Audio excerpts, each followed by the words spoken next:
Good evening. I hopefully it's 6:30, so 6:30 and 30 seconds later. So want to start on time tonight. I get to do something really fun tonight. While you guys are doing yoga, and I'm going to be very jealous, but I love yoga. But I get to go to my daughter's choir concert tonight. So think of me when you get to start your yoga, not doing yoga. Besides, we want to respect your time, so we want to start on time. For those of you who don't know, I'm Teresa Lallam, and we have Heike back there in green. Those Heike and I are two of the people that lead this monthly class. Every month it is different. Lula's here. Oh. Awesome, and we have Lula. She's another one of our leaders. Chris is at a concert, and Lisa gets to be at a banquet tonight.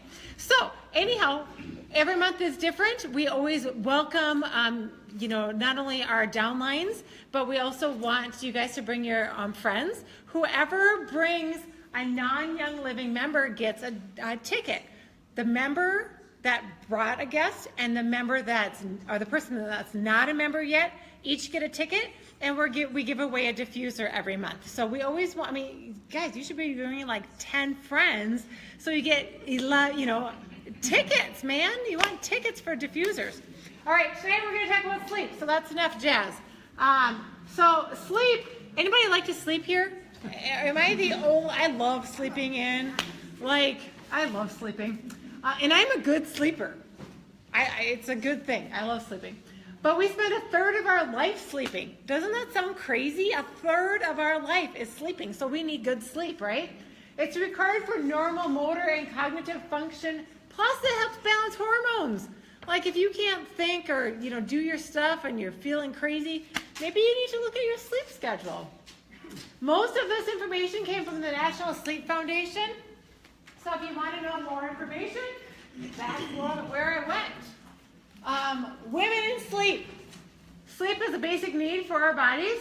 Our brains keep going. Our bodies are resting. Our brains keep going as we sleep. Sleep lays the groundwork for a productive day the next day. Most people sleep or need 7 to 9 hours of sleep each night. Now, I read an article several years ago, and that article was actually talking about, I remember it mainly focused on teenagers, and if you have teenagers that are misbehaving, it's probably because they're not getting enough sleep. I thought that was really interesting, that teenagers and toddlers needed about the same amount of sleep. But they usually have crazy schedules and don't think they need it, but they do. The National Sleep Foundation did in 1998, I know that sounds old, but I think it's probably still true today, women in sleep poll, they found that the average women aged 30 to 60 only sleep 6 hours and 41 minutes during the week. Well, that's not what we need, right? So women have more difficulty falling asleep, staying asleep. Women experience daytime sleepiness a few days a week. Duh, we're not getting enough sleep. The results increase accidents, problems concentrating, poor performance on the job, school, possibly increased sickness, and even weight gain. Like if you're wondering why you're not losing weight if you've been working hard at it, maybe you need more sleep. Actually, one of my neighbors I used to work out with, and occasionally she'd be like, I'm sleeping in. Because we used to work out at like 6:30 or 6 a.m. And some morning she's like, I'm sleeping in tomorrow. She usually lost a pound from sleeping in and skipping the workout. Isn't that crazy? Weight and sleep can play a factor together. According to CDC, 9 million Americans use a prescribed sleeping aid. That's a huge amount of people, I think. What can affect a woman's sleep? All right, the first three are no-brainers. Menstrual cycle, pregnancy, and menopause. Does that surprise anybody? Probably not. But poor sleep habits, which we're going to talk about tonight, eating habits, and medications can play a factor. Physical pain like migraines, tension headaches, rheumatoid, oh my gosh. Rheumatic. Thank you. Arthritic conditions, heartburns, most most common amongst women, and plus, probably within the past, would you say about 10 years, a lot of restless leg syndrome. Woo! And that affects 12 million Americans. So if you have things like that, it's affecting your sleep. We don't like that. How about people, anybody ever do shift work? I have a head going yes. 2. Okay, so 1 in 5 Americans are in shift work, okay? So women have, how it can affect women is irregular menstrual cycles, difficulty getting pregnant. And I was shocked to hear that one. I never thought that would affect, play a factor. Difficulty falling asleep is most common, right? And obviously these people are trying to sleep when they're supposed to be awake. Like, duh, that's just hard on the body. All right, tonight we're going to talk about sanctuary. Your bedroom is your sanctuary from the stresses of the day. Use your senses to create the best environment for sleep. Tom, I don't know why I turned on these lights. Do you mind turning them off, please? Thank you. I don't know why I turned them on. Okay, so we're going to talk about the 5 senses and how it affects your sleep at night. I was really kind of surprised when I found this on the sleep website, but I thought it intrigued me, so hopefully it intrigues you, right? Okay, touch. Temperature should be around 65 degrees. Does anybody wake up at night and you're just like hot for whatever reason? Like, I would have not thought 65 is a magic number, but it is. Ceiling fan. How many of us have a ceiling fan in your bedroom? How many of us use it all year long, right? You don't? We do. 99, 98% of the time, our ceiling fan is on. How about closing? Okay, you guys, we had a sunny day today, and I love it, right? But as the sun keeps going and how it heats up your house, when you're not home to enjoy that sunlight, go ahead and shut those blinds, because that sun coming through the windows is heating up the house, and if it's heating up your bedroom, well, that's going to be counterproductive. So go ahead and shut those blinds if you're not enjoying that sunlight in your room. Use a fan. Like a night like tonight, it's probably going to be pretty nice and cool. So go ahead and use a fan in the window to suck the cool air in. Obviously turn it around. Yeah, get that fresh air in there. Cool it down. Dress in light, breathable cotton PJs. Your mattress, pillow, sheets, and PJs, obviously, this is a no-brainer, should be comfortable and supportive. You should not wake up feeling rested or not rested or achy and stiff. I love the next one, you guys. Can you read this? 19%. People who have reported making their bed in the morning were 19% more likely to get a good night's rest. Like, I know, right? Like, Sabrina, your mom told you to make your bed in the morning for a reason. No, like she says no way. But on average, I thought that was pretty interesting. Oh, well, so that's not the factor for you. Okay, so sight. A good night's rest can depend on the visual condition of your bedroom. Sunlight, okay, you guys. Sunlight in the morning hits your eyeballs. It starts that cycle like, oh, it's time to wake up. That's why the rooster crows in the morning, right? The sun comes up and he says, cock-a-doodle-doo, good morning, right? So it affects your brain, natural habits, psychological, and behavior, right? Okay, that's kind of a no-brainer. But even in the summertime, because the sunlight just plays a big factor, how many of you go to bed earlier in the winter than you do in the summer? Mm-hmm. Yeah, right? Because the sun's here. It's like your brain says, hey, it's still time to be up. Don't go to bed yet, you silly goose.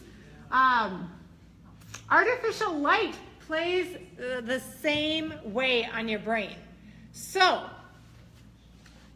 when you have the lights on, instead of using a large overhead light, use lamps. I thought that was interesting. I wouldn't have thought that. Survey your room at night for a light source. This is me totally, okay? So when I'm laying in bed, in front of me is our fire detector. It has a green bright light. Do you think I face that way at night when I sleep? Nope. I have my pictures. So, little things can make a difference, right? So we have a TV in our room. I know you're not supposed to, but we have a TV in our room on our dresser, and there is like the remote box and all that stuff. Well, there's a red light on it. So I have a picture covering that light. My alarm clock, which I don't use, has, it's on dim. Anybody have their cell phone in their room? It's supposed to be a minimum of 3 feet away from you. So, and further if possible. Minimum is 3 feet. So I use my alarm clock on my phone. So I try to keep it at least 3 feet away, but I face my phone down. My husband faces his up. And when his phone is fully charged, it brights. Drives you bonkers, right? I don't always notice it, but for the days I do, I'm like, oh, dang phone. And I roll over, and thankfully I can go back to sleep. But for some people, that's not the factor. So keeping your alarm or your cell phone away from you is a good thing. And, make sure you face it down so it's not shining and waking you up. So yeah, take the survey of the room, make sure there's not, my husband's alarm clock also, I can't see it, but sometimes he has it on this really bright light. So just take note, what are those little lights in your room at night? All right. How do you feel about your bedroom? It's supposed to be your sanctuary, right? Do you walk in and you're like, see a pile of stuff here and a pile of stuff there, and it makes you kind of stressed out and crazy? They tell you that makes a difference. So declutter your bedroom, put things away, make it more organized. Arranging your furniture so it's pleasing to you. There's feng shui, and we could do a little mini workshop one day about feng shui. For the people that like the flow of the room, that can make a big difference for some. Also, make sure the colors you choose are warm and calming, and that includes your artwork.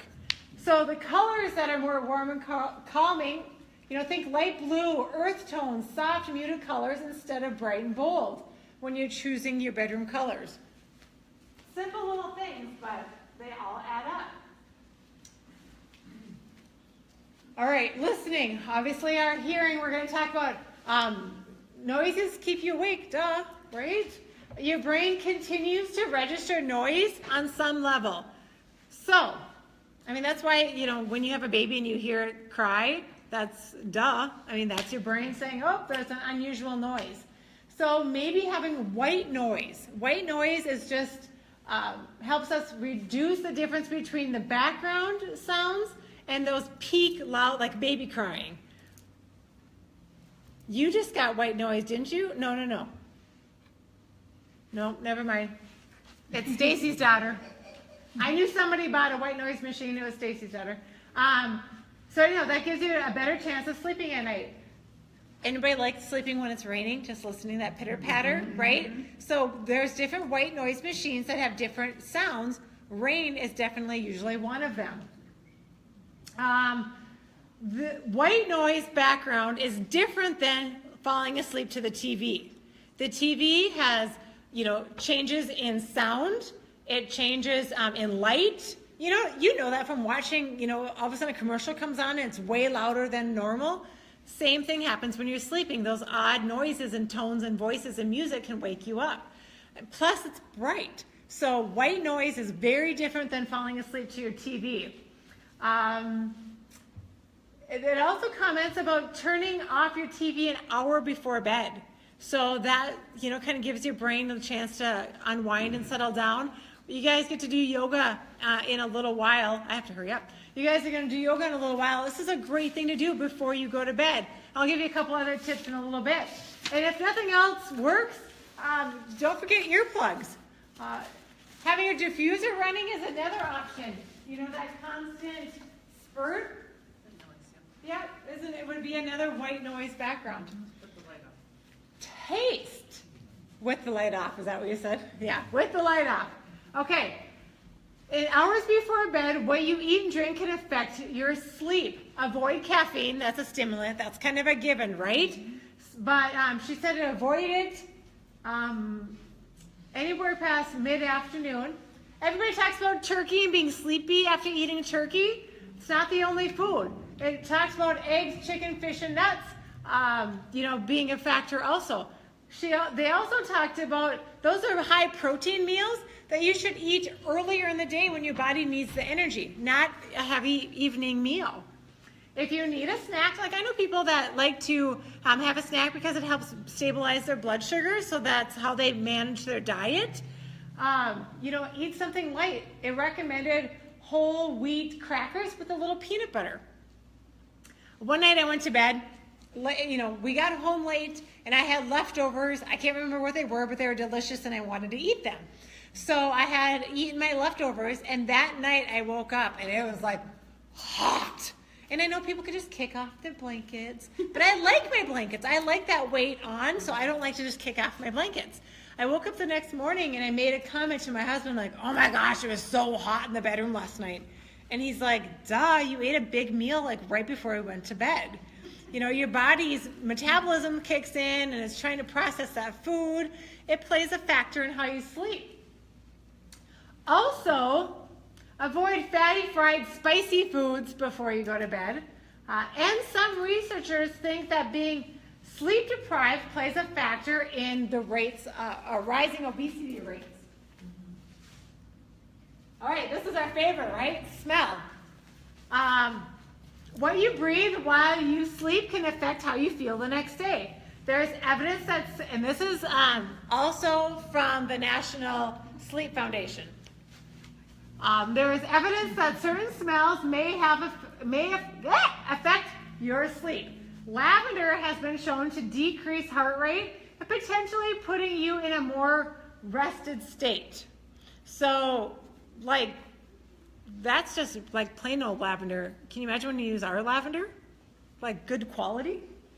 One study, the brain waves were monitored at night and found that people who sniffed lavender before bed slept more deeply and felt more vigorous in the morning.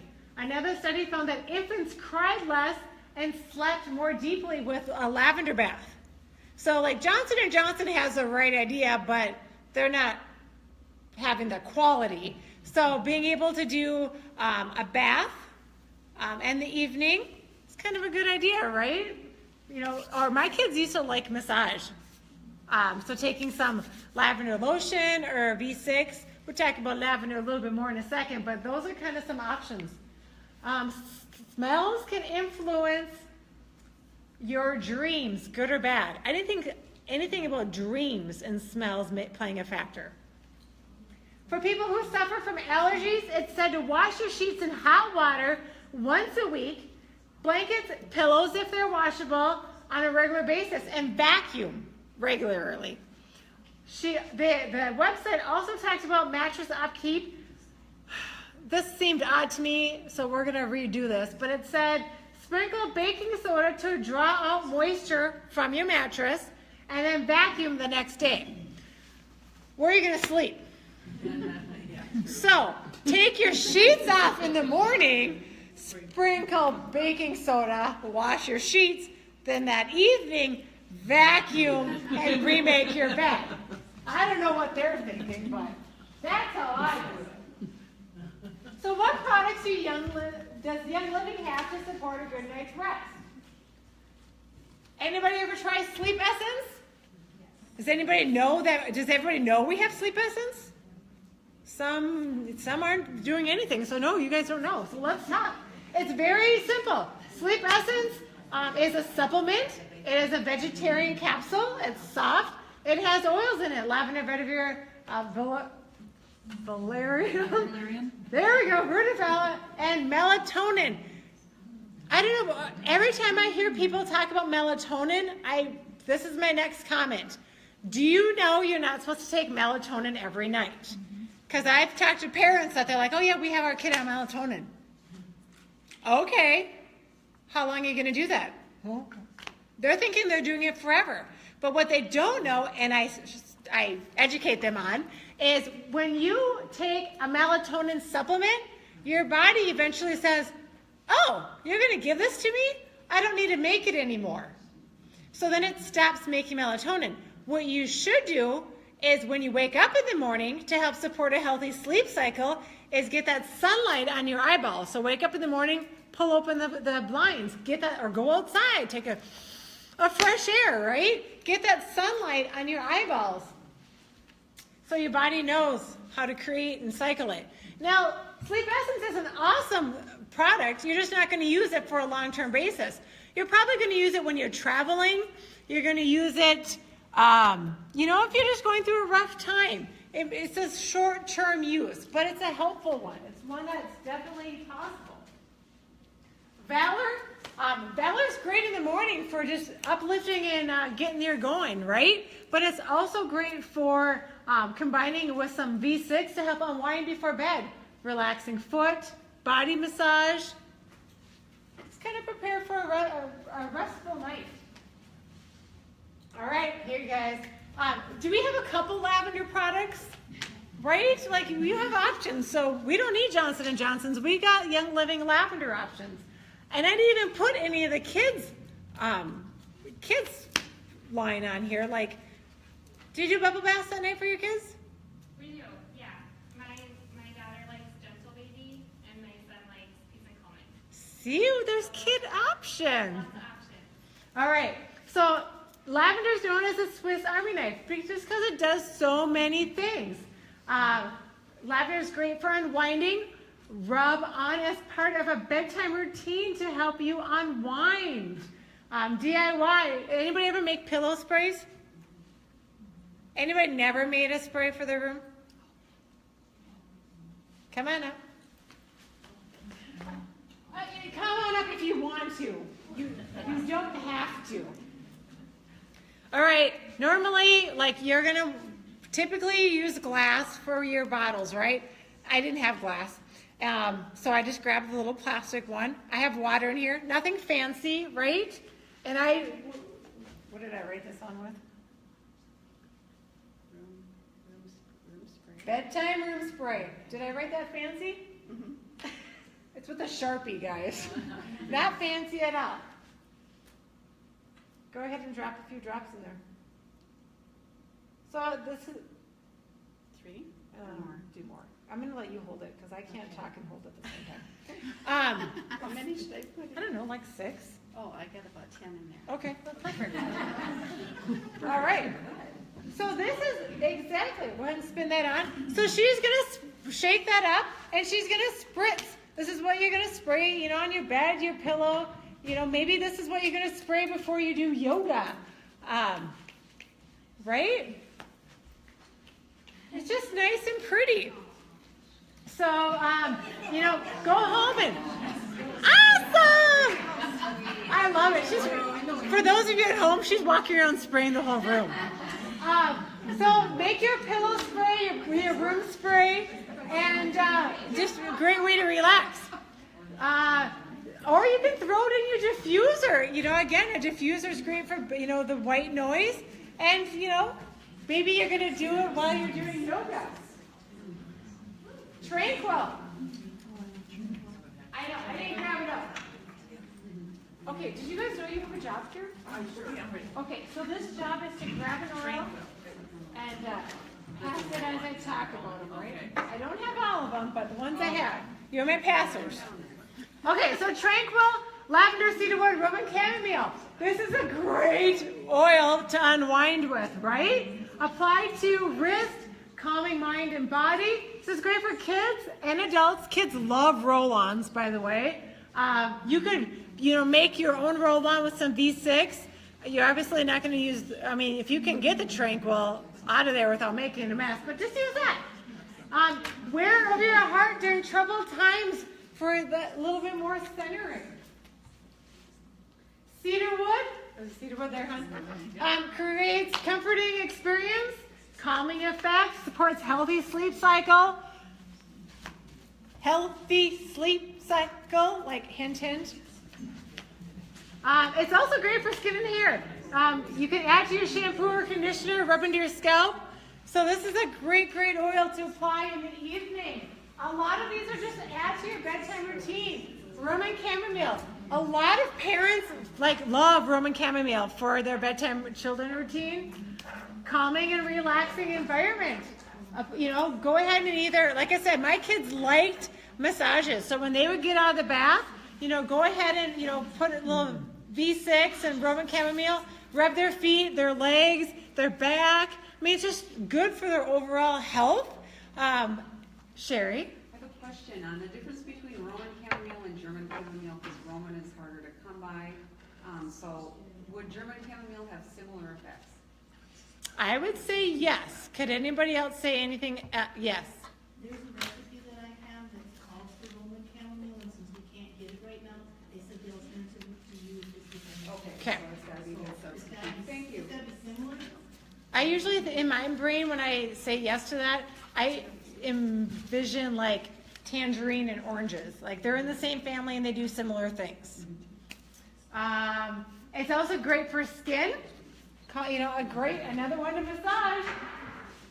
Maybe you guys should be going, hint, honey, I need a bedtime massage so I can sleep good at night, right? Here's another Rubella. Great to wrist, heart, enjoying soothing aroma. That it sounds so funny, right? That treats a feeling of emotional balance, whatever. Calming, great for after school work. Like it specifically said, after school and work to kind of calm and relax. You don't have to start your bedtime routine at bedtime. You might need maybe you take a little bit extra time to calm and relax. Bottom of feet during an evening routine for relaxation. These are all obviously for relaxation, right? Ula balance. Okay, so Ula balance is meant to ground you. Ula grow is in the morning. And we have fitness and all the other ones too. But this is more for grounding at night. And then, the next few oils that we're going to talk about are grounding oils. So picture grounding oils like trees.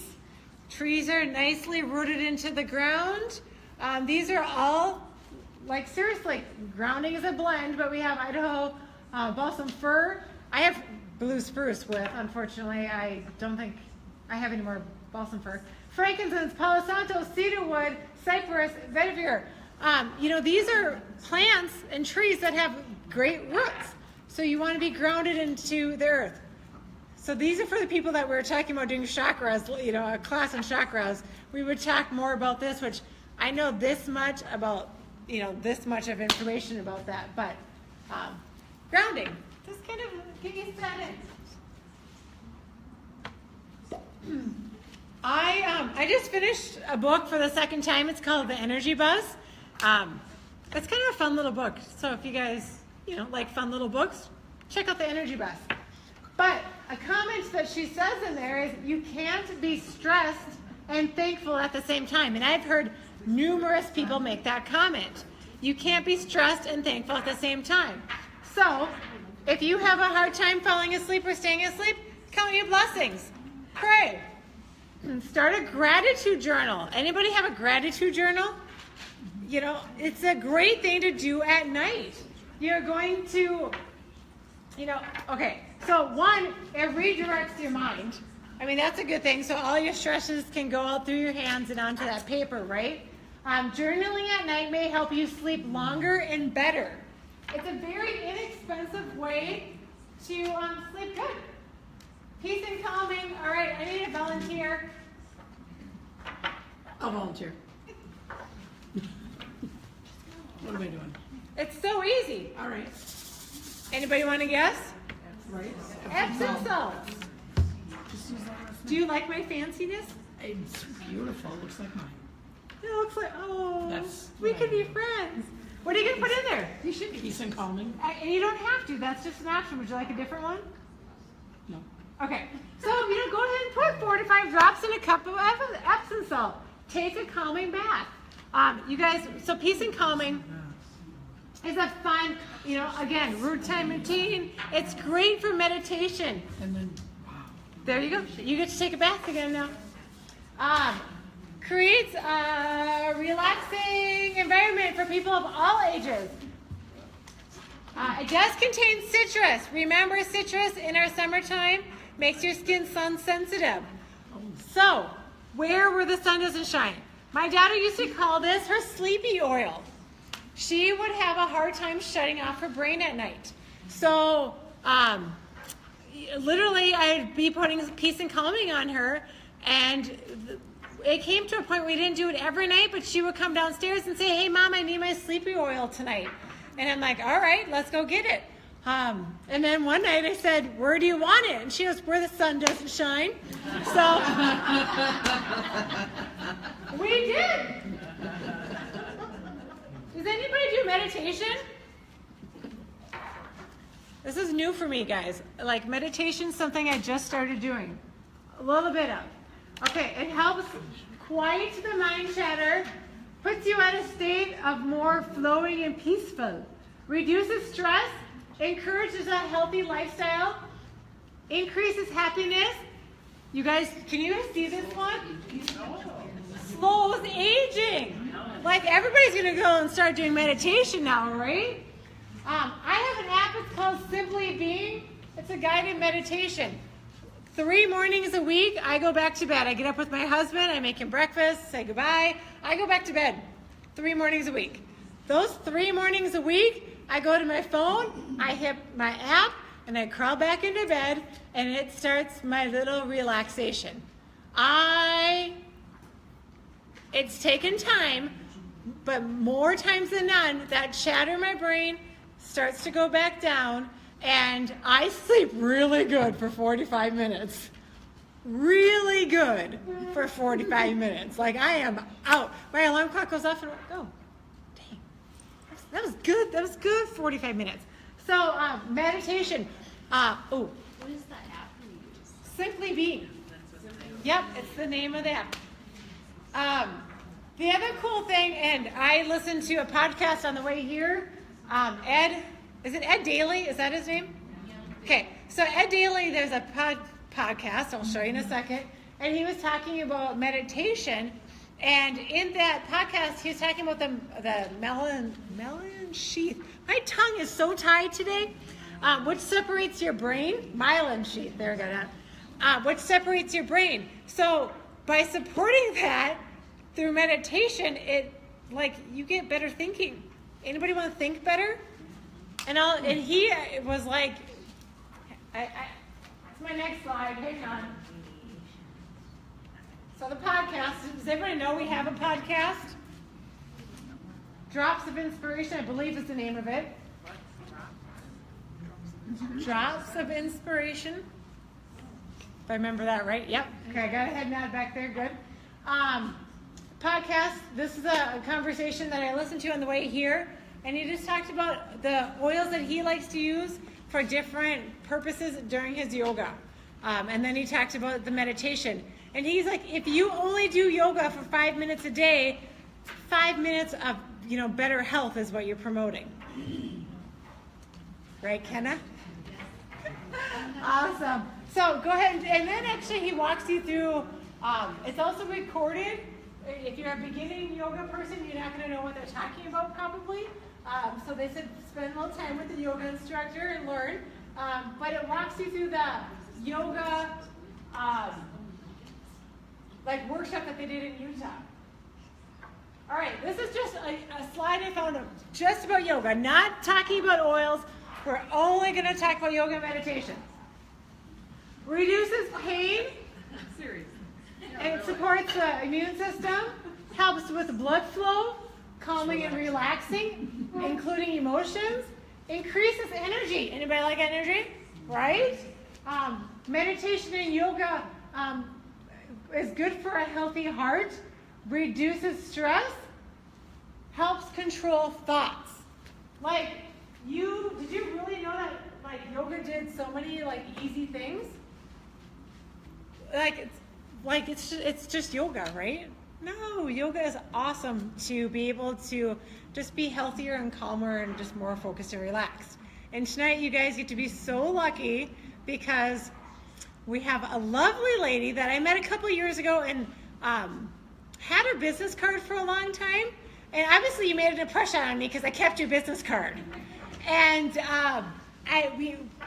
we had a yoga instructor that's going to be at the choir concert with me tonight, and I wanted you guys to make sure you really got some good yoga in a quality amount of time. So I thankfully still have the business card. So Kenna has a studio connected to your home in St. Joe. And something kind of fun. Would anybody be interested in doing yoga this summer outside? Yeah, we had a couple of hands go up, a couple of head nods, like, hey, why not? So as I'm talking to Kenna, she's like, hey, I was just telling my husband I want to do the same thing. So that's something that we will figure out and put together. And, we probably will have more than one yoga instructor because of scheduling. But that'll be something that I'm really excited about. So as I get to leave shortly to go to an awesome choir concert, and you guys, I really do like choir concerts. I'm just bummed I don't get to stay with yoga with you guys. Any questions before I leave? Okay, so Kenna, you want to come on up front? All right. And you're going to take over. All right, you guys on Facebook Live, I'm going to check out on here. We're going to get another Facebook live stream going because I want you guys to be able to enjoy yoga, and I'm going to leave with my phone. And in case you only want to do yoga instead of listening to me talk later. Bye.